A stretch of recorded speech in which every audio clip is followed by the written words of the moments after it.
Hello बच्चों, राधे राधे आप सभी लोगों को। और आप कैसे हैं? अच्छे ही होंगे। आज मैं नए लेक्चर के साथ आपके सामने फिर से उपस्थित हुई हूँ। जयशंकर प्रसाद जो मेरा चैप्टर चल रहा था उसी पर आज मैं फिर आपको एक नया लेक्चर दूंगी। श्रद्धा मनु जो मैं आपको पढ़ा रही थी, थोड़ा सा बचा हुआ था, और वही श्रद्धा मनु जो है आज मैं आगे बढ़ाती हूँ। तो उसके पहले आप मेरे बारे में जान लीजिए कि मैं रत्ना गुप्ता हूँ और मैंने पोस्ट ग्रेजुएशन किया है, साथ ही साथ बीएड भी किया है और 15 सालों से पढ़ा रही हूँ कंटिन्यूअसली।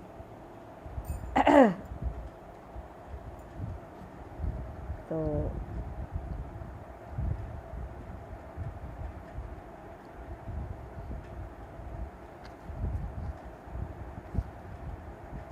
उसी के आगे आपको पढ़ाने के लिए मैं फिर से उपस्थित हो गई हूँ। उस दिन मैंने एक स्लाइड आपके सामने अधूरी छोड़ दी थी क्योंकि बहुत बड़ा हो रहा था, तो हमने कहा था कि हम बाद में आपको पढ़ा देंगे।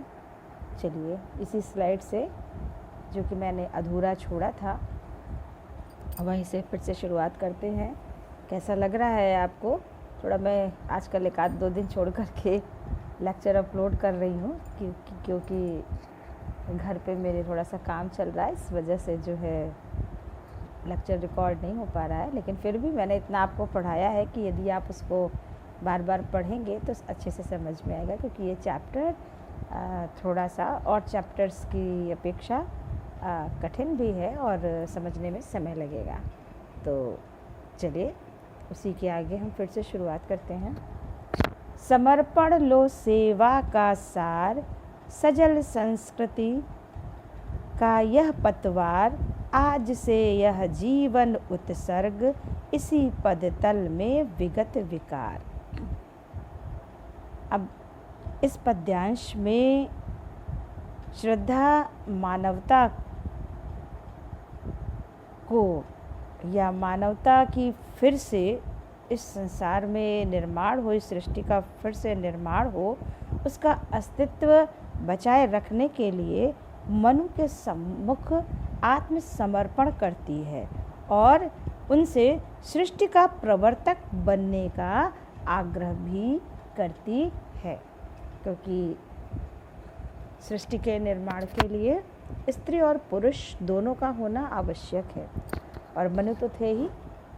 तो इसलिए वो फिर से इस सृष्टि पर मानवता का अस्तित्व बना रहे, इसके लिए वो स्वयं को मनु के सम्मुख आत्मसमर्पित करती है, आत्मसमर्पण करती है और उनसे इस सृष्टि का प्रवर्तक बनने का आग्रह करते हुए कहती है, समर्पण लो सेवा का सार।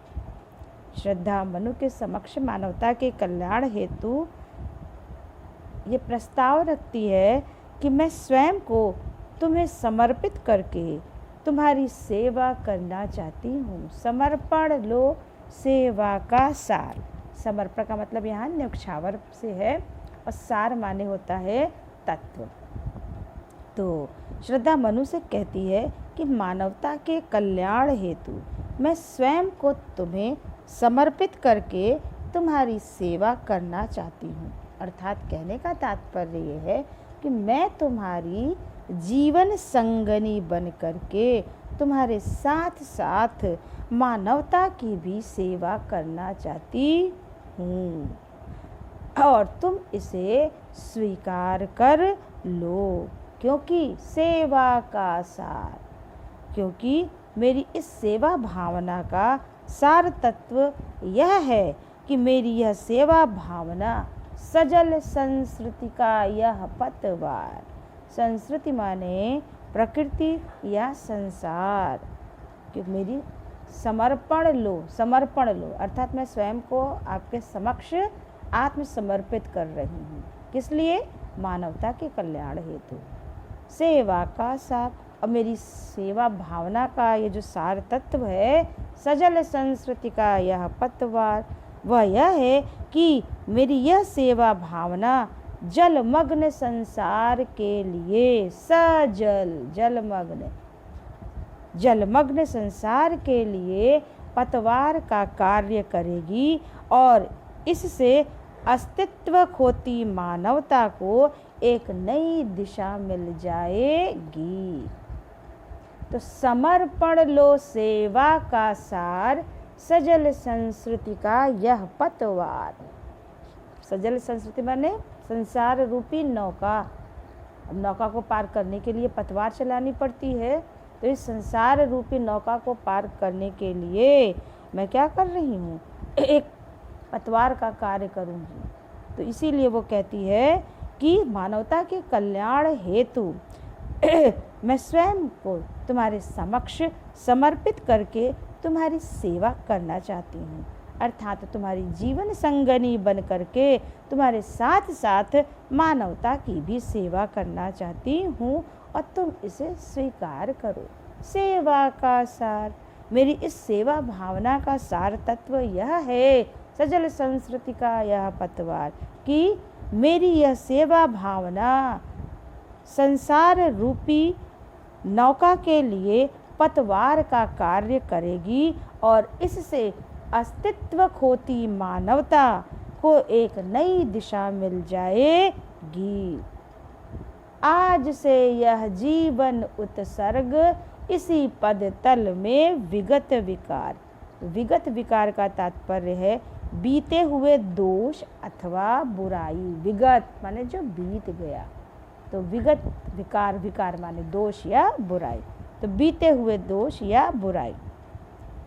तो आज से यह जीवन उत्सर्ग, श्रद्धा कहती है कि आज से मेरा यह जीवन तुम्हारे चरणों की सेवा के लिए समर्पित रहेगा और मेरा यह निस्वार्थ जीवन त्याग का निर्णय कभी नहीं बदलेगा। आज से यह जीवन उत्सर्ग, आज से मेरा यह जीवन जो है आपके चरणों की सेवा के लिए समर्पित रहेगा और मेरा यह निस्वार्थ जीवन त्याग का निर्णय कभी नहीं बदलेगा। इसी पद तल में विगत विकार, और आपके जीवन की पिछली बुराइयों अथवा दोषों का भी इस पर कोई भी प्रभाव नहीं पड़ेगा। इसी पद तल में विगत विकार, मैं आपके चरणों की सेवा में स्वयं को समर्पित कर रही हूँ। मेरा यह जीवन आपके चरणों की सेवा में समर्पित रहेगा और मेरा यह निस्वार्थ जीवन त्याग का निर्णय कभी नहीं बदलेगा और आपके जीवन की जो पिछली बुराइयाँ अथवा दोष हैं उसका भी इस नए जीवन पर कोई भी प्रभाव नहीं पड़ेगा। अर्थात इसके कहने का तात्पर्य ये है कि आज से पहले आपने चाहे जितनी भी बुराइयां अथवा दोष किए हों, आपके अंदर चाहे जितनी भी बुराइयां हों, दोष हों, मुझे उनसे कोई लेना देना नहीं है। मैंने आपके सम्मुख आत्मसमर्पण करके आपको जो अपना जीवन साथी बनाने का निर्णय लिया है उसमें कभी भी कोई परिवर्तन नहीं होगा। कहने का आशय यही है। बनो संस्कृति के मूल रहस्य, तुम्ही से फैलेगी वह बेल। विश्व भर सौरभ से भर जाए, सुमन के खेलो सुंदर खेल। यहाँ पर अब श्रद्धा मनु को अपना समर्पण स्वीकार करने के लिए प्रेरित करते हुए कहती है कि बनो संस्कृति के मूल रहस्य, आप मेरे इस समर्पण को स्वीकार करके सृष्टि के क्रम को निरंतर जारी रखते हुए जीवन मरण के मूल रहस्यों को जानने वाले बनो। बनो संस्कृति के मूल रहस्य। संस्कृति माने संसार का मूल रहस्य क्या है? जीवन और मृत्यु। उस रहस्य के बारे में जानो। कैसे जानोगे? जब मेरे आत्मसमर्पण को आप स्वीकार करोगे, अर्थात जब आप मुझे अपनी जीवन संगनी बनाओगे। तो इसीलिए श्रद्धा मनु से कहती है बनो संस्कृति के मूल रहस्य, कि उन्हें अपना समर्पण स्वीकार करने के लिए प्रेरित करते हुए कहती है कि आप मेरे इस समर्पण को स्वीकार करके सृष्टि के क्रम को निरंतर जारी रखते हुए जीवन मरण के मूल रहस्यों को जानने वाले बनो, क्योंकि तुम ही से फैलेगी वह बेल। यदि तुम अब भी तटस्थ बने रहोगे तो इस सृष्टि का अंत हो जाएगा। इसलिए मेरे समर्पण को स्वीकार कर लो, क्योंकि तुम ही से फैलेगी वह बेल। क्योंकि मुझे अपनी जीवन संगनी बनाकर इस मानव सृष्टि की बेल को तभी तुम आगे बढ़ा पाओगे। तुम ही से फैलेगी वह बेल। फिर से देखो, बनो संस्कृति के मूल रहस्य। श्रद्धा मनु को अपना आज समर्पण स्वीकार करने के लिए प्रेरित करते हुए कहती है कि आप मेरे इस समर्पण को स्वीकार करके सृष्टि के क्रम को निरंतर जारी रखते हुए जीवन मरण के मूल रहस्यों को जानने वाले बनो। यदि तुम अभी भी अपने जीवन से तटस्थ रहोगे तो इस सृष्टि का यहीं पर अंत हो जाएगा।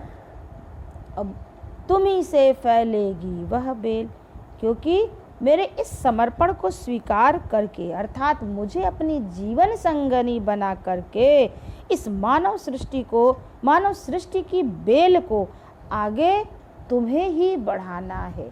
जब तक मेरे और तुम्हारा संयोग नहीं होगा तब तक मानव रूपी बेल आगे नहीं बढ़ पाएगी और विश्व भर सौरभ से भर जाए सुमन के खेलू सुंदर खेल।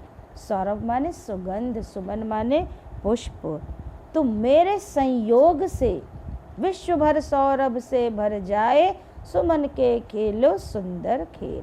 श्रद्धा कहती है तुम मेरे संयोग से मानव रूपी सुमनों की रचना करके, तुम मेरे संयोग से मानव रूपी पुष्पों की रचना करके जीवन के सुंदर खेल को जी भर के खेलो, जिससे सारा संसार उन सुमनों की किलकारियों की सुगंध से महक उठे।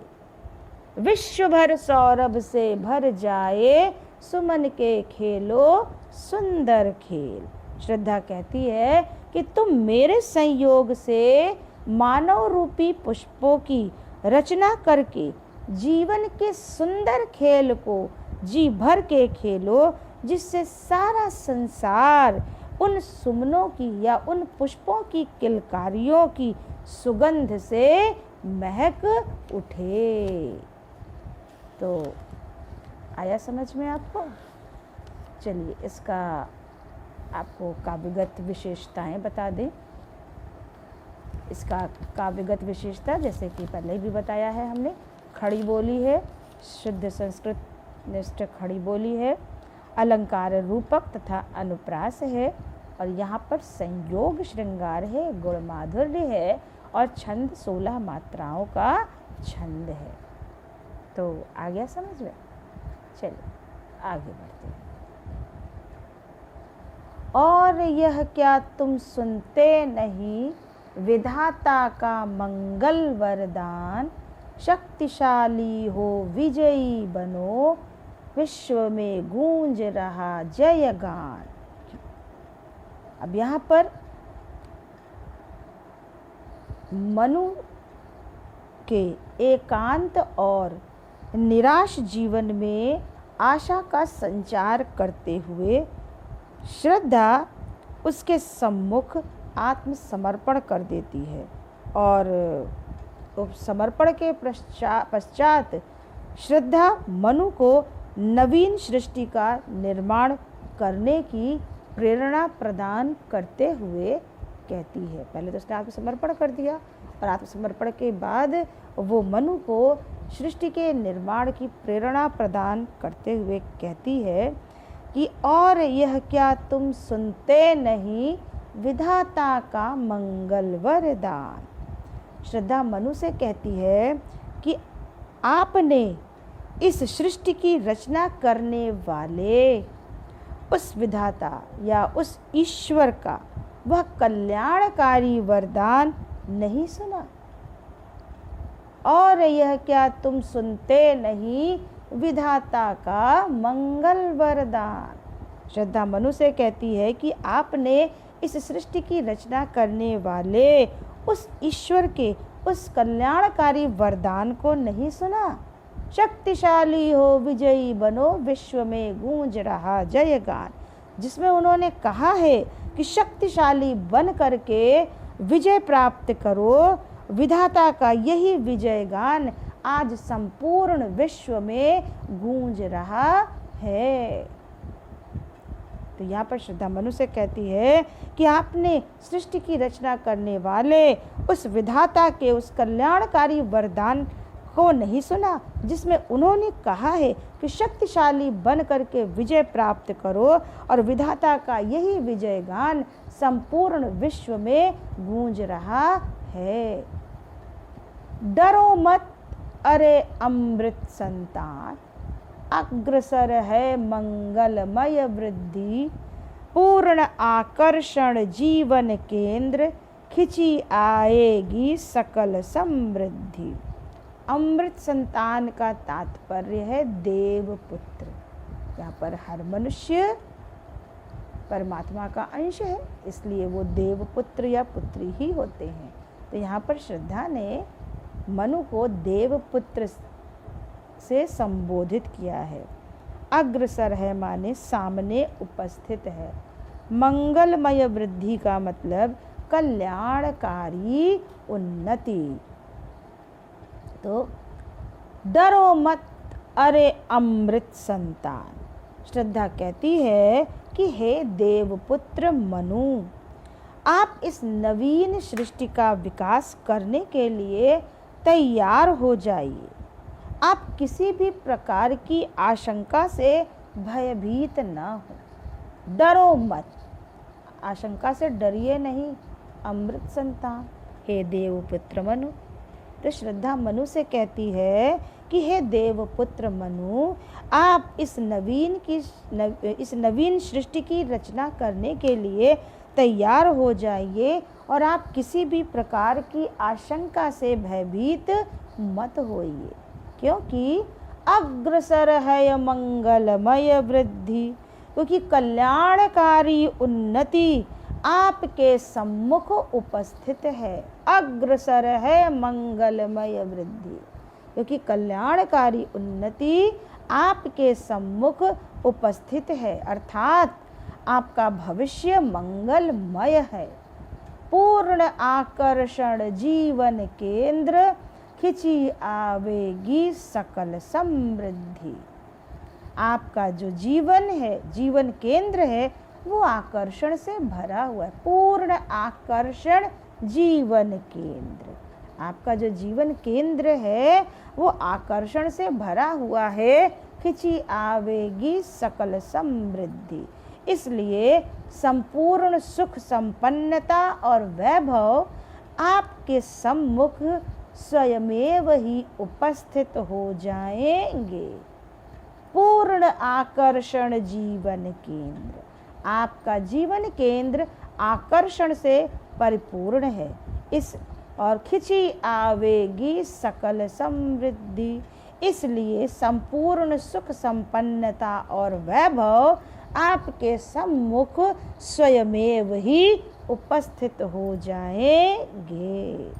यहाँ पर केवल अनुप्रास अलंकार है और यहाँ पर रस शांत है, ये ध्यान दीजिएगा। तो गुण प्रसाद हो जाएगा, छंद 16 मात्राओं का ही है। चलिए, विधाता की कल्याणी सृष्टि सफल हो इस भूतल पर पूर्ण, पटे सागर बिखरे ग्रह पुंज और ज्वाला मुखियां हो चूर्ण। यहाँ पर अब श्रद्धा जो है सृष्टि के अस्तित्व की रक्षा करने के लिए मनु के सम्मुख आत्मसमर्पण तो कर दिया है, और वो जीवन से निराश और मन को अपने साथ रमण करने के लिए प्रेरित करती है।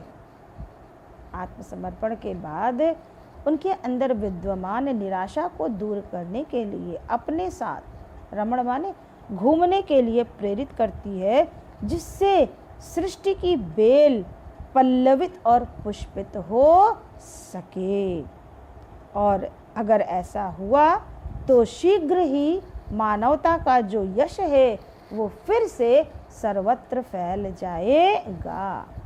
तो इसी बात की प्रेरणा प्रदान करते हुए श्रद्धा मनु से कहती है, विधाता की कल्याणी सृष्टि सफल हो इस भूतल पर पूर्ण। श्रद्धा मनु से कहती है, तुम नवीन उत्साह से भर करके अपने कर्तव्यों का निर्वाह करो, जिससे कि विधाता की सर्वोत्तम कही जाने वाली तथा संपूर्ण संसार का कल्याण करने वाली ये मानव सृष्टि अपनी वंश वृद्धि में सफल होकर इस पृथ्वी पर पूर्णता को प्राप्त कर सके। विधाता की कल्याणी सृष्टि। श्रद्धा मनु से कहती है कि तुम नवीन उत्साह से भर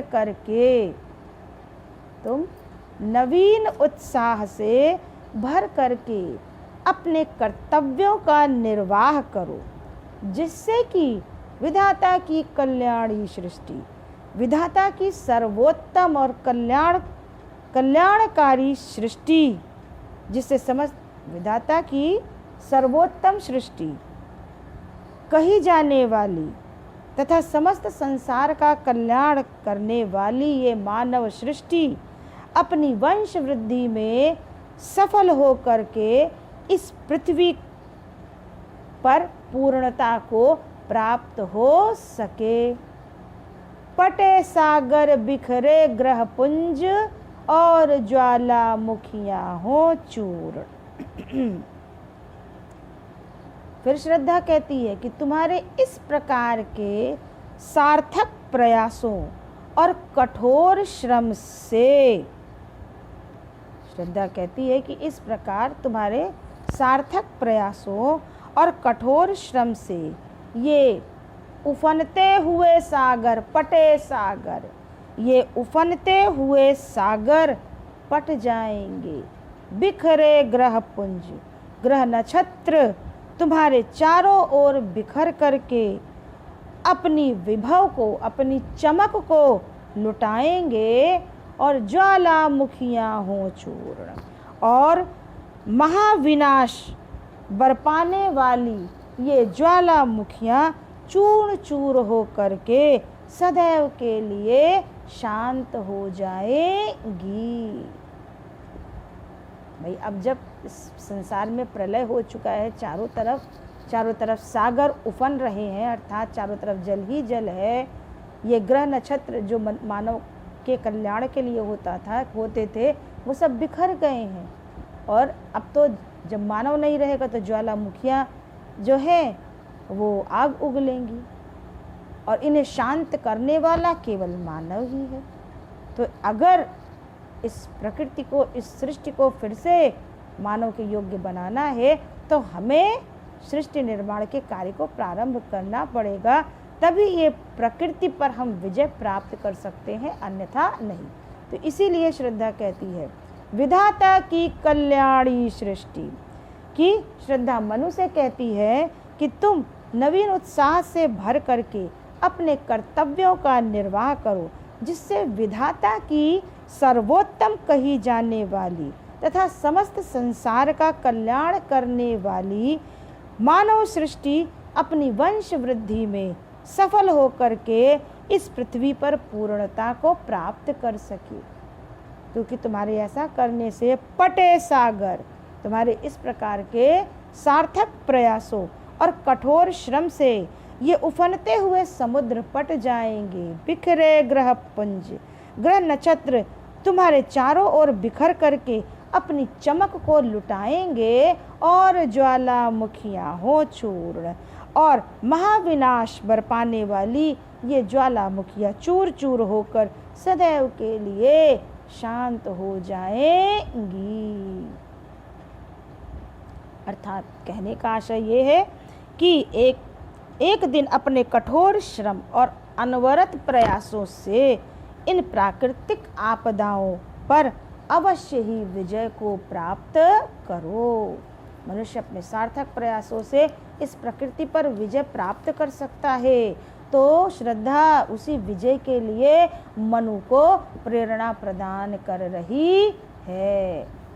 चलिए उसी के आगे, उन्हें चिंगारी सदृश सदर्प कुचलती रही खड़ी सानंद, आज से मानवता की कीर्ति अनिल भूजल में रहे न बंद। श्रद्धा आगे कहती है कि यदि आप निराशा त्याग करके दृढ़ निश्चय से अपने कर्मों में लग जाओ, श्रद्धा कहती है कि यदि आप निराशा को त्याग करके दृढ़ निश्चय करके अपने कर्मों में लग जाओगे, तो ये सागर, ग्रह, नक्षत्र, चिंगारियों का मतलब यही है। यहाँ कोई आग की चिंगारी नहीं है। ग्रह, नक्षत्र, ज्वालामुखियाँ, ये सारे इन्होंने चिंगारी के रूप में इनको संबोधित किया है।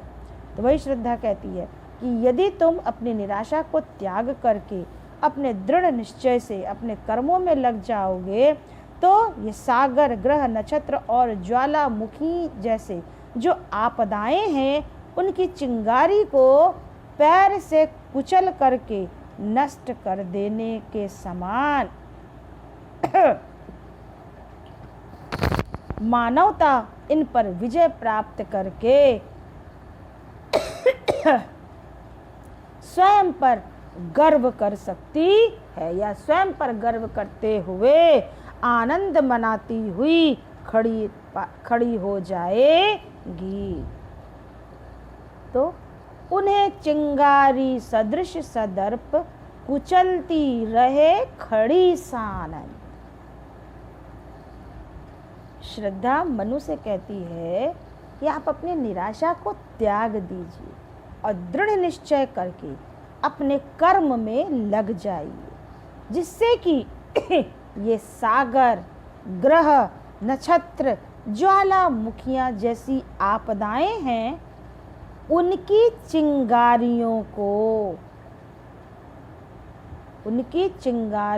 को कुचलती रहे, उनकी चिंगारियों को पैर से कुचल कर नष्ट कर देने के समान मानवता इस पर विजय प्राप्त करके सदृश सदर्प, सदर्प माने गर्व के साथ विजय प्राप्त करके स्वयं पर गर्व करती हुई आनंद मनाती दृष्टिगत होगी, और आज से मानवता की कीर्ति अनिल भूजल में रहे न बंद।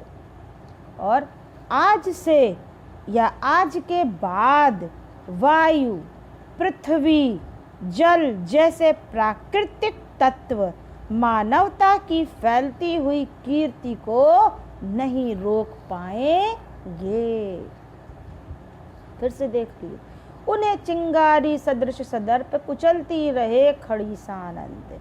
श्रद्धा कहती है कि हे मनु, आप निराशा को त्याग करके दृढ़ निश्चय करके अपने कर्मों में लग जाइए, क्योंकि ऐसा करने से सागर, ग्रह, नक्षत्र, ज्वालामुखियाँ जैसी जो आपदाएं हैं, उनकी चिंगारी को पैरों से कुचल कर नष्ट कर देने के समान मानवता इन पर विजय प्राप्त करके स्वयं पर गर्व करती हुई आनंद मनाती हुई दिखाई देगी, और आज से मानवता की कीर्ति अनिल भूजल में रहे न बंद। आज के बाद वायु, पृथ्वी, जल जैसे प्राकृतिक तत्व मानवता की फैलती हुई यश को नहीं रोक पाएंगे। यहाँ पर उपमा और अनुप्रास अलंकार है।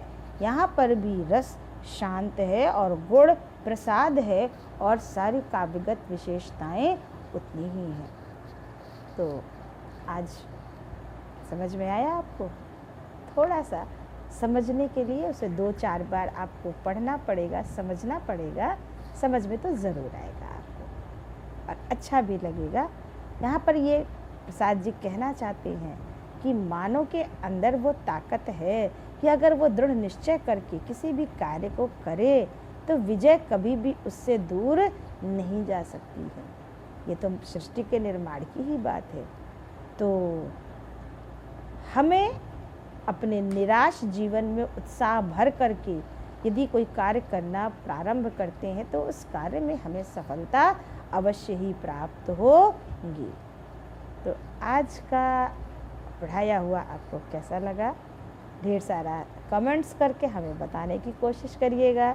साथ ही ढेर सारा लाइक करिए और शेयर करना ना भूलिए, क्योंकि बच्चों इसी शेयर पर ही हम आकलन कर पाते हैं स्वयं का कि वास्तव में हम आपको संतुष्ट कर पा भी रहे हैं या नहीं। अगर नहीं कर पा रहे हैं तो ये मेरी कमी है। तो आपके शेयर और लाइक मेरी इस असंतुष्टि को दूर करेंगे और मैं फिर नए उत्साह के साथ आपके सम्मुख उपस्थित होंगी। तो आज के लिए आप सभी को मेरा राधे राधे, प्यार भरा नमस्कार, धन्यवाद।